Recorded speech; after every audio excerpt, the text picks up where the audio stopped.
kwa mara nyingine tena mtazamaji wa The World News katika kipindi hiki cha ulimwengu wa siasa. Mimi ni Adam Hussein. Ukraine yapata serikali mpya huku vita vikipamba moto. Bunge la Ukraine limepitisha serikali mpya wakati wa kipindi cha vita baada ya Rais Volodymyr Zelensky kufanya mabadiliko katika baraza lake la mawaziri.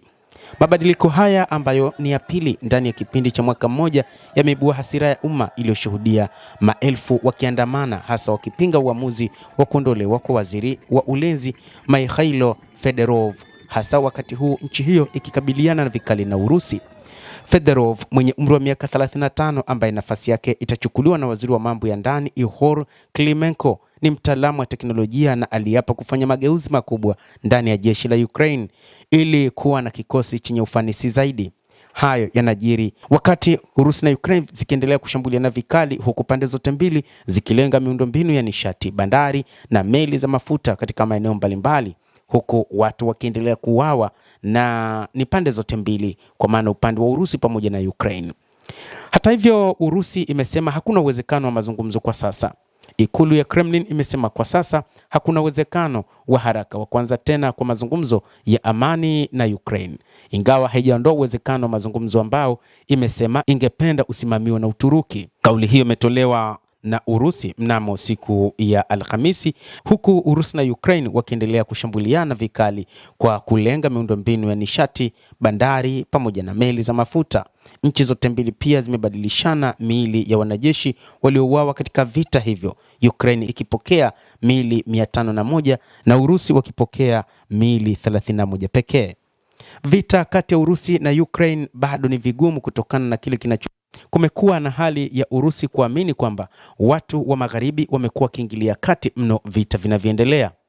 Jeshi la Ukraine limesema linaendeleza mashambulizi. Wakati huu limesema limeshambulia meli 6 za kijeshi za Urusi pamoja na boti 2 katika Bahari Nyeusi na Azov, wakati Urusi ikishambulia kwa makombora mji mkuu wa Kiev na kusababisha moto mkubwa ambapo watu wawili walipoteza maisha. Hata hivyo, Warusi wanaamini kwamba mashambulizi ya sasa yanayofanywa na Ukraine ni msaada mkubwa kutoka katika nchi za kimagharibi, huku ikiendelea kutoa onyo kali dhidi ya watu wa magharibi. Kampeni za kijeshi zimepamba moto kwa kila upande. Ukraine inasema inataka kuizuia Urusi kutengeneza mapato yanayotokana na rasilimali ya mafuta ambayo inaamini Moscow imekuwa ikitumia kujimarisha kijeshi katika vita vya miaka 4 dhidi ya Ukraine. Tayari maelfu ya Ukraine wamekishauawa na mashambulizi ya Urusi mpaka sasa katika maeneo yanayokabiliwa na mashambulizi kusini mashariki mwa Ukraine, lakini kila upande unadai mashambulizi hayo hayawalengi raia katika mzozo huu.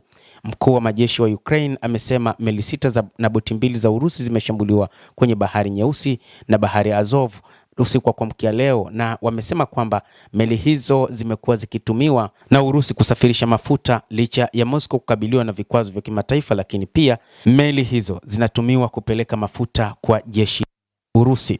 Na katika hali inayoonekana Ukraine imeimarisha kampeni yake ya kijeshi dhidi ya Urusi. Mikoa isiyopungua 3 ya Urusi imelengwa na drone na maroketi na vifo vimeripotiwa pia. Mkoa ulioko kilomita 250 kutoka mji mkuu wa Moscow na ambako kinapatikana kituo cha kusafisha mafuta ni miongoni mwa iliyoshambuliwa mara kadhaa, kwa mujibu wa gavana Mikhail Yevrayev, na huku mtu mmoja akiuliwa na 4 wakijeruhiwa. Mkoa mwingine ni Satarov ambako kuna kambi ya jeshi la anga la Urusi. Ukraine pia imeshambulia na kusababisha vifo na majeruhi. Mhandisi mwandamizi wa Urusi alikuwa akisimamia katika kinu kikubwa cha nyuklia cha Zaporizhzhia kinachodhibitiwa na Urusi, na pia aliuawa katika mashambulizi ya Ukraine, kwa mujibu wa mamlaka za Moscow.